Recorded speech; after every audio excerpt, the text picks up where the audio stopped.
Electron की discovery हो जाने के बाद, यह पता चल जाने के बाद कि कैथोड रेज एक्चुअल में कुछ नेगेटिवली चार्ज्ड पार्टिकल की मदद से बना हुआ है। कैथोड रे जो डिस्चार्ज ट्यूब एक्सपेरिमेंट का यही तो रिजल्ट था ना, कि जो कैथोड रे है वह कुछ स्पेशलाइज्ड नेगेटिवली चार्ज्ड पार्टिकल की बनी हुई है जिसके पास अपना कुछ मास है। ऐसा हमें डिस्चार्ज ट्यूब के एक्सपेरिमेंट से पता चला। अब सवाल यह था कि ये जो नेगेटिवली चार्ज्ड पार्टिकल हैं जिनके पास अपना मास है, उसका चार्ज कितना है। अगर हम चार्ज पार्टिकल कह रहे हैं तो उसका चार्ज कितना है, और अगर हम मास कह रहे हैं तो उसका मास कितना है।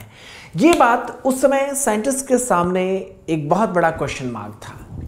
लेकिन उस नेगेटिवली चार्ज पार्टिकल जिसको हम इलेक्ट्रॉन कहते हैं आज के डेट में, जिसको हम आज इलेक्ट्रॉन कहते हैं, आज हम उसे इलेक्ट्रॉन के रूप में जानते हैं, उसके चार्ज और मास को कैलकुलेट कर पाना बहुत मुश्किल काम था। क्योंकि हम जानते हैं कि इलेक्ट्रॉन लगभग अप्रॉक्सीमेटली मासलेस पार्टिकल है। मतलब आप नियर टू आप ये कह सकते हैं कि नेग्लिजिबल मास का पार्टिकल है। इसलिए इतने हल्के पार्टिकल का, इतने लाइट वेटेड पार्टिकल का चार्ज और मास कैलकुलेट कर पाना मुश्किल था। तो इसीलिए इसके चार्ज और मास को अलग अलग कैलकुलेट करने की बजाय ये बड़ा ही मुश्किल काम था। तो साइंटिस्ट लोगों ने क्या किया, इसके लिए चार्ज टू मास रेशियो खोजने की कोशिश किया। मैंने आपको बताया था कैथोड रे की डिस्कवरी में जिस साइंटिस्ट का सबसे बड़ा नाम आता है, जिस साइंटिस्ट ने सबसे ज्यादा इसमें हेल्प किया था, वो थे थॉमसन। तो थॉमसन ने इसके चार्ज टू मास रेशियो के बारे में बताया। वो अलग अलग चार्ज और मास के बारे में नहीं बता पाए। उन्होंने क्या किया, जो डिस्चार्ज ट्यूब की जो सेटिंग थी उसमें कुछ आगे चीजों को और ऐड किया। उन्होंने क्या किया, उन्होंने जो डिस्चार्ज ट्यूब की सेटिंग थी उसमें आगे कुछ और ऐड किया।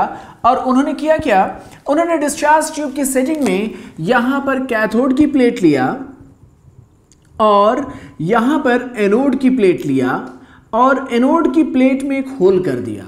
उससे हुआ क्या कि जब कैथोड की प्लेट से मान लीजिए यहां से मैंने इसको चार्ज कर दिया है, सारी चीजें बैटरी लगा दी हैं, सारी चीजें सेटअप यहां पे बना दिया हमने, ठीक है।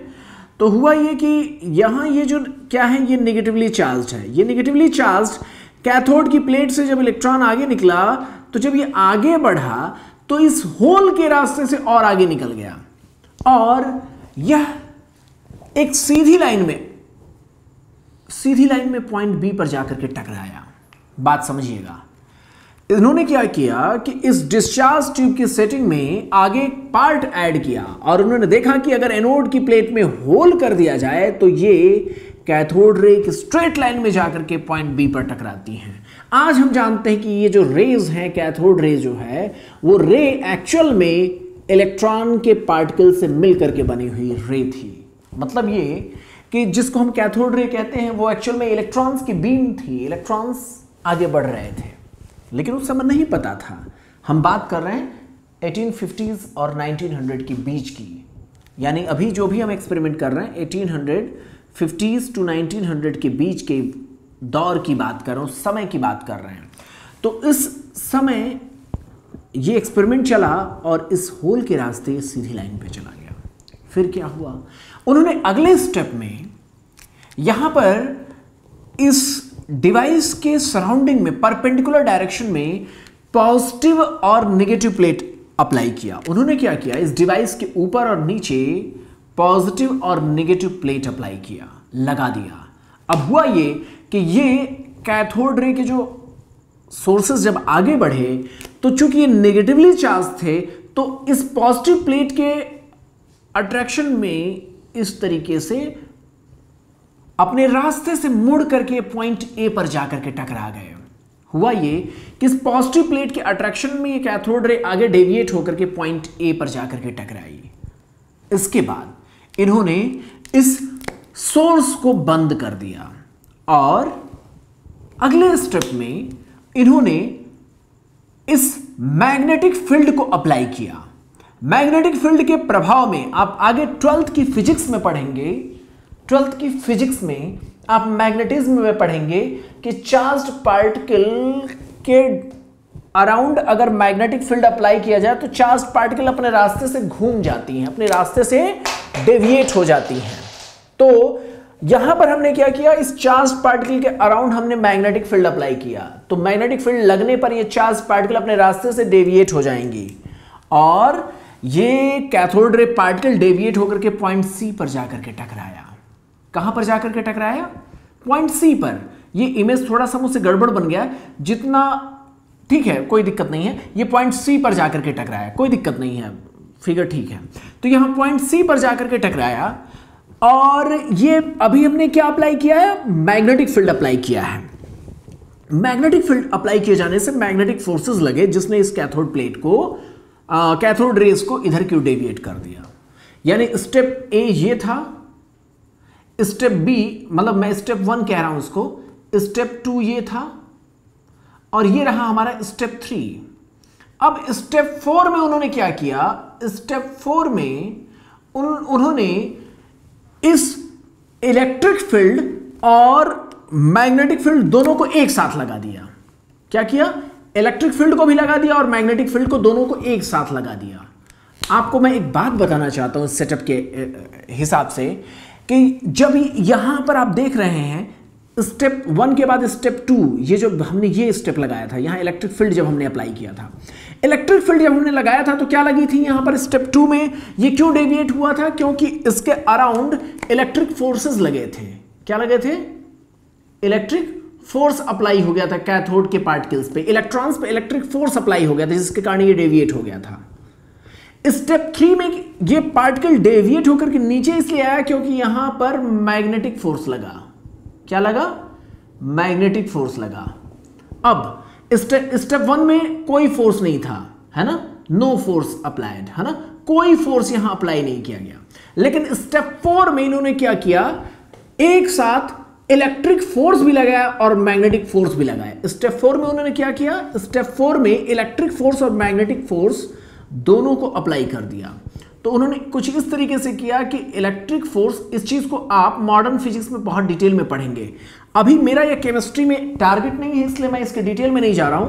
आप बस ये समझिए इस स्टेप 4 में इलेक्ट्रिक फोर्स और मैग्नेटिक फोर्स को एक साथ लगाया और दोनों की वैल्यू को बराबर कर दिया।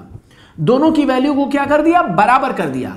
अभी आप देख रहे हैं यहां पर फोर्सेस बराबर नहीं है। देखिए स्टेप 2 में मैं अगर एक बात कर रहा हूं तो ये देखिए ज्यादा डेविएट हो गया। स्टेप 3 में ये थोड़ा कम डेविएट हुआ। डेविएशन यानी ये फोर्सेस ठीक बराबर नहीं है, मतलब कुछ भी रैंडमली कुछ फोर्स, इलेक्ट्रिक फोर्स लगा, कुछ मैग्नेटिक फोर्स कुछ अलग लगा है स्टेप 3 में। लेकिन स्टेप 4 में हमने क्या किया? इन दोनों फोर्सेस को बराबर कर दिया। जब दोनों फोर्सेस बराबर कर देंगे तो होगा क्या? जितनी ताकत से ये ऊपर खींचेगा इलेक्ट्रिक फोर्स, उतनी ताकत से ये मैग्नेटिक फोर्स नीचे खींचेगा।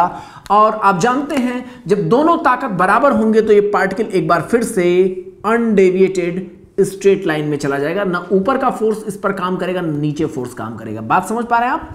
इलेक्ट्रिक फोर्स, मैग्नेटिक फोर्स दोनों एक दूसरे को नलीफाई कर देंगे तो ये एक बार फिर से सीधे रास्ते पे चलता है। तो स्टेप 4 में यही किया गया और इस तरीके के सेटअप के बाद साइंटिस्ट लोगों ने कैथोड रे पार्टिकल्स का E/m रेशियो कैलकुलेट कर लिया और उन्होंने देखा कि प्लेट बदल दिया जाए, बात समझिएगा, उस समय साइंटिस्ट लोगों ने देखा प्लेट बदल दिया जाए चाहे गैस बदल दिया जाए। आप जानते हैं ना इस डिस्चार्ज ट्यूब के भीतर गैस भरी गई थी, तो उन्होंने देखा प्लेट बदल दिया जाए चाहे गैस बदल दिया जाए, हर कंडीशन में गैस चेंज करने पर भी चाहे प्लेट चेंज करने पर भी, प्लेट को बदल देने पर चाहे गैस बदल देने पर, एक्सपेरिमेंटल कंडीशंस बदल देने पर भी कैथोड रेज का E/m रेशियो, इस प्लेट या गैस बदल देने के बाद भी E/m रेशियो जो था कैथोड रेज के लिए, E/m रेशियो हर बार कांस्टेंट मिल रहा था। क्या मिल रहा था? कांस्टेंट। मेरे कहने का मतलब यह है कि प्लेट या गैस बदलने पर भी कैथोड रेज के इन जो रेज हैं इनके E/m का रेशियो हर बार कांस्टेंट मिल रहा था। हर बार ये वैल्यू कांस्टेंट आने से ये पता चल रहा था कि हर गैस के भीतर, हर गैस, हर डिफरेंट गैसेस को बदल देने पर भी ये बात तो ये कंफर्म हो गई कि हर एक गैस के भीतर, हर एक प्लेट के भीतर कैथोड रेज का सोर्स एक जैसा ही है। और आज आप जानते हैं कि ये बात बिल्कुल सही है, हर एटम के भीतर इलेक्ट्रॉन्स छुपा हुआ है। और यही बात उस समय जस्टिफाई करने की कोशिश हो रही थी। गैस बदल देने पर भी कैथोड रे एक जैसे निकल रहे हैं, प्लेट बदल देने पर भी कैथोड रे एक जैसे निकल रहे हैं, यानी हर एटम के भीतर कैथोड रेज एक जैसे होते हैं। और हो भी क्यों नहीं, क्योंकि हर एटम में इलेक्ट्रॉन एक जैसे होते हैं। इस तरीके से पता चला कि ये जो नेगेटिवली चार्ज पार्टिकल यहां पर निकल रहा है, जो कैथोड रे का जो नेगेटिवली चार्ज पार्टिकल है, ये मैटर का एक ऐसा पार्टिकल है जो हर एटम में प्रेजेंट है और एटम के टूटने से निकलता है। और यह भी एक तरीके का यूनिवर्सल पार्टिकल है जो मैटर में प्रेजेंट होता ही है, हर मैटर में प्रेजेंट होता है, हर एटम में प्रेजेंट होता है। और ये सब एटॉमिक पार्टिकल है जो हर एटम में प्रेजेंट होता है, तो इसलिए इसका नाम आगे चल करके इलेक्ट्रॉन रखा गया। तो अभी जो साइंटिस्ट ने खोज करके निकाला, उन्होंने ना चार्ज पता लगाया ना मास पता लगाया, उन्होंने पता लगाया था चार्ज टू मास रेशियो।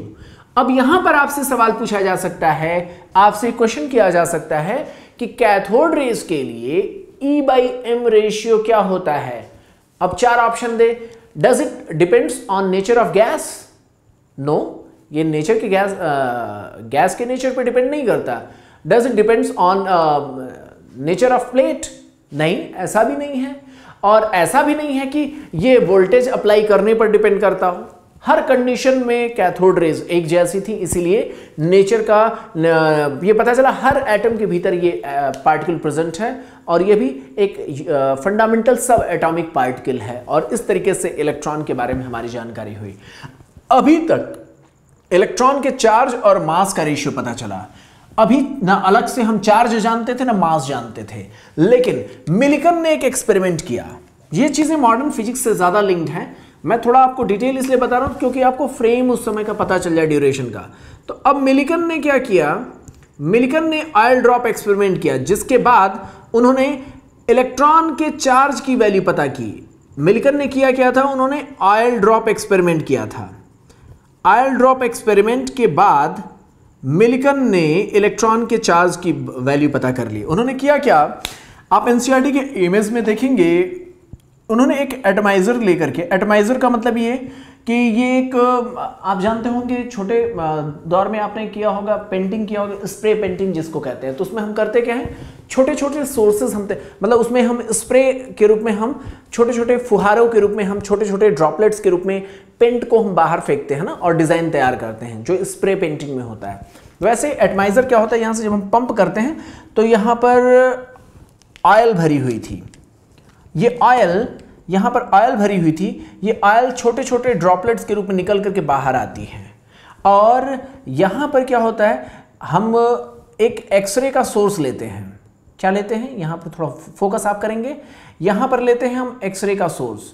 ये एक्सरे का सोर्स जो होता है ये मिड में रखा जाता है। यहां से एक्सरे का सोर्स जब आगे निकलता है तो ये अपने रास्ते में जो आगे बढ़ने पर एयर के पार्टिकल्स को, ये आगे बढ़ने पर ये एक्सरे एयर के पार्टिकल्स को आयनाइज कर देता है। क्या कर देता है, जो भरी हुई एयर है यहां इस चैम्बर के भीतर जो एयर है, उस एयर को आयनाइज कर देता है, एयर पार्टिकल को आयनाइज कर देता है। इस एयर पार्टिकल से के टूटने से पॉजिटिव और नेगेटिव चार्ज पार्टिकल तैयार होते हैं। एयर पार्टिकल न्यूट्रल था, उससे टूट करके एक नेगेटिव इलेक्ट्रॉन निकला और पॉजिटिव चार्ज पार्टिकल निकले। अब होता क्या है, ये ड्रॉप्स जो नीचे की ओर उतर रहे हैं, जो इस एटमाइजर से बाहर की ओर नीचे की ओर उतर रहे हैं, वो इसके इलेक्ट्रॉन को कैप्चर करके खुद नेगेटिवली चार्ज हो जाते हैं। मतलब समझ पा रहे हैं आप, एयर पार्टिकल के टूटने से निकला हुआ जो नेगेटिव चार्ज है, यानी जो इलेक्ट्रॉन है, उसको ऊपर से आ रहा ऑयल ड्रॉपलेट, ऑयल ड्रॉपलेट क्या कर लेता है, उसको एक्सेप्ट कर लेता है। तो ऑयल ड्रॉपलेट ने इसके इलेक्ट्रॉन को कैप्चर कर लिया। इसके इलेक्ट्रॉन को जब कैप्चर कर लिया तो इस ऑयल ड्रॉपलेट के ऊपर नेगेटिव चार्ज आ गया। कौन सा चार्ज आया, नेगेटिव चार्ज। अब ये ऑयल ड्रॉपलेट हो गया नेगेटिवली चार्ज्ड। अब होता क्या है कि ये नेगेटिवली चार्ज्ड ऑयल ड्रॉप, बात समझें, एक्सरे का सोर्स दिया गया, एक्सरे ने क्या किया, पहले एयर पार्टिकल को आयनाइज किया, एयर पार्टिकल से निकला हुआ इलेक्ट्रॉन ऑयल ड्रॉपलेट ने कैप्चर कर लिया, ऑयल ड्रॉपलेट इस इलेक्ट्रॉन को कैप्चर करने की वजह से नेगेटिवली चार्ज्ड हो गया। अब यहां पर ये नेगेटिवली चार्ज जो ऑयल ड्रॉपलेट है ये नीचे की ओर ग्रेविटी के प्रेजेंस में गिरने की कोशिश कर रहा है, इसके ऊपर लग रहा है mg का फोर्स। आप जानते कोई भी मैसिव पार्टिकल नीचे की ओर किस फोर्स से गिरेगा, mg के फोर्स से। लेकिन उसी समय साइंटिस्ट ने क्या किया, ऊपर की ओर एक पॉजिटिव प्लेट लगा दिया। क्या कर दिया, मेरे साथ बोलते हुए चलिए, ऊपर क्या कर दिया, पॉजिटिव प्लेट लगा दिया। अब इस पॉजिटिव प्लेट के इफेक्ट में, इस पॉजिटिव प्लेट का जब इफेक्ट जब इस नेगेटिवली चार्ज्ड ऑयल ड्रॉपलेट पर लगा तो ऊपर की एक फोर्स लगा, नीचे की ओर जो लग रहा था ये फोर्स था ग्रेविटेशनल फोर्स। प्लीज जूम करते हुए चलेंगे, यहां पर नीचे की ओर क्या, कौन सा फोर्स लगा, ग्रेविटेशनल फोर्स लगा। ये यहां पर लगा ग्रेविटेशनल फोर्स नीचे की ओर, और उसी समय हमने क्या किया, प्लेट के ऊपर पॉजिटिव प्लेट, मतलब एक ऊपर प्लेट लगा करके हमने यहां पर पॉजिटिवली चार्ज कर दिया उस प्लेट को। तो इसी नेगेटिवली चार्ज्ड ऑयल ड्रॉपलेट के ऊपर एक ऊपर की ओर अट्रैक्शन इस पॉजिटिव प्लेट के कारण लगने लगा, जिसको हम कहते हैं इलेक्ट्रिक फोर्स। कौन सा फोर्स, इलेक्ट्रिक फोर्स। डायरेक्शन क्या है, इलेक्ट्रिक फोर्स की डायरेक्शन ऊपर है और ग्रेविटेशनल फोर्स की डायरेक्शन नीचे है। आप फिजिक्स में इस पर बेस्ड बहुत सारे सवाल लगाएंगे, इसीलिए मैं इस चीज को छोड़ना नहीं चाहता हूं। ये इलेक्ट्रिक फोर्स मैग्नेटिक फोर्स जब बराबर हो जाते हैं तो क्या होगा, ये ऑयल ड्रॉपलेट ग्रेविटी की वजह से गिरना बंद कर देगा, बल्कि बीच में एक लटक जाएगा, एक जगह जाकर के स्टैटिक हो जाएगा। बात समझ पा रहे हैं आप, नहीं। होता क्या है, इस चीज को यहां पर हम समझते हैं, यहां पर लेकर के, ठीक है। आप जानते हैं कि कोई भी चीज नीचे की ओर गिरती है ग्रेविटी की वजह से। आप जानते हैं ना, आप पेन को अगर आप गिराएं तो नीचे की ओर गिरता है, कोई भी चीज नीचे की ओर गिरती है। और हमने इसको क्या कर दिया था, इसको नेगेटिवली चार्ज कर दिया था और ऊपर से एक पॉजिटिव प्लेट का अट्रैक्शन दे दिया, तो ऊपर की ओर एक फोर्स लग गया। ग्रेविटेशनल जो फोर्स था जो नीचे की ओर ले जा रहा था, उसके बराबर हमने ऊपर इलेक्ट्रिक फोर्स लगा दिया। ऊपर क्या लगा दिया, इलेक्ट्रिक फोर्स, और नीचे क्या लगा हुआ है, ग्रेविटेशनल फोर्स। ये दोनों फोर्सेस जब बराबर हो गए तो ये नेगेटिवली चार्ज पार्टिकल क्या हो गया, बीच में आकर के लटक गया, रुक गया। और इस तरीके से एक्सपेरिमेंटल सेटअप करने के बाद, जिसमें इलेक्ट्रिक फोर्स ग्रेविटेशनल फोर्स के बराबर हो गया, तो चार्ज पार्टिकल बीच में रुक गया, एक जगह स्थिर हो गया। तो ऑयल ड्रॉप पर ऐसा एक्सपेरिमेंट करने के दौरान मिलिकन ने इलेक्ट्रॉन के चार्ज के बारे में पता लगाया, और उन्होंने पता लगाया कि ये जो चार्ज पार्टिकल है उसका एक्चुअल चार्ज कितना होना चाहिए, और अपने एक्सपेरिमेंट से उन्होंने उसकी वैल्यू निकाली। कितनी, जो आप जानते हैं 1.6 इंटू 10⁻19, जो मैं अप्रॉक्स डेटा बता रहा हूं, 1.6 इंटू 10⁻19 कूलाम, जो उसके बारे में बताया, वो चीज़ आज भी हमें पता है। तो इस तरीके से मिलिकन ने क्या किया, उसके चार्ज के बारे में पता लगाया। और इससे पहले हम E/m रेशियो हम जानते ही थे। अब ये E/m रेशियो पता था और E अलग से पता चल गया, तो ये वैल्यू रखने के बाद हमने मास को निकाल लिया आराम से। बात समझ पा रहे हैं आप, पहले से हमें E/m रेशियो थॉमसन ने बता रखा था और E के बारे में हमें पता चल गया, तो इस तरीके से हमने अल्टीमेटली इलेक्ट्रॉन के चार्ज के बारे में पता लगा लिया। तो इस तरीके से हमें इलेक्ट्रॉन के बारे में आइडिया आसानी से तो नहीं लगा, लेकिन एक स्टेप बाय स्टेप लगातार कोशिश करने से हमें इलेक्ट्रॉन के बारे में पता चल गया।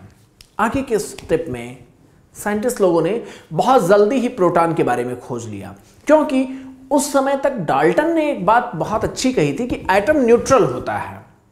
क्या कहा था डाल्टन ने, एटम न्यूट्रल होता है। अगर एटम न्यूट्रल होता है तो एटम के टूटने से हमने नेगेटिवली चार्ज पार्टिकल पाया।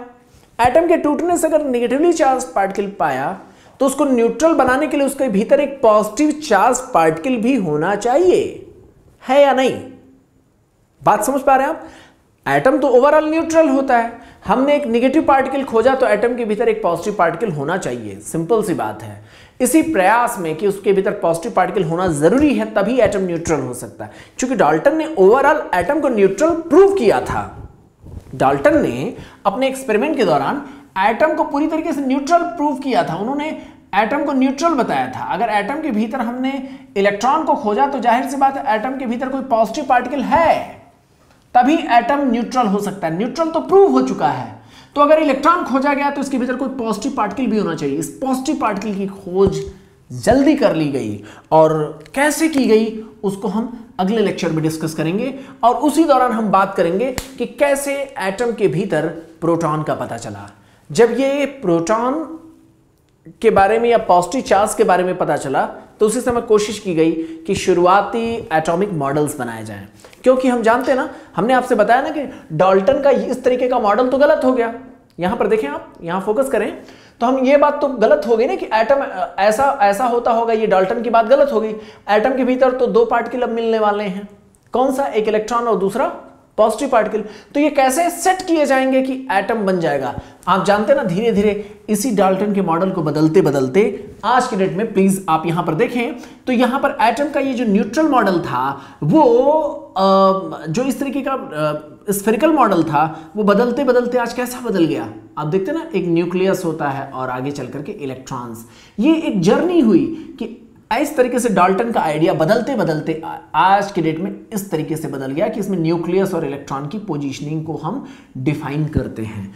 ये धीरे धीरे करके हुआ। अभी हमने इलेक्ट्रॉन खोजा, फिर हम पॉजिटिव पार्टिकल को खोजेंगे, फिर हम न्यूक्लियस को खोजेंगे, फिर इन सबको अरेंज करेंगे, जिसके बाद हम एटम का पूरा एक आइडिया बना पाएंगे। इस बात को धीरे धीरे करके हम 1 बाय 1 आगे के लेक्चर्स में आपके साथ डिस्कस करेंगे। अभी तक के कंक्लूजन में अगर मैं आपसे पूछूं सवाल क्या बनेंगे, सवाल ये आपसे बनेगा, आपसे पूछा जाएगा कैथोड रेज के पार्टिकल्स कैसे होते हैं, उनका नेचर किस पर डिपेंड करता है, किसी भी चीज पर डिपेंड नहीं करता है। E/m ratio cathode ray particles का क्या था, हर बार कांस्टेंट था। आगे चल करके आप देखेंगे एनोड रेज के लिए E/m रेशियो हर बार डिफरेंट आता था।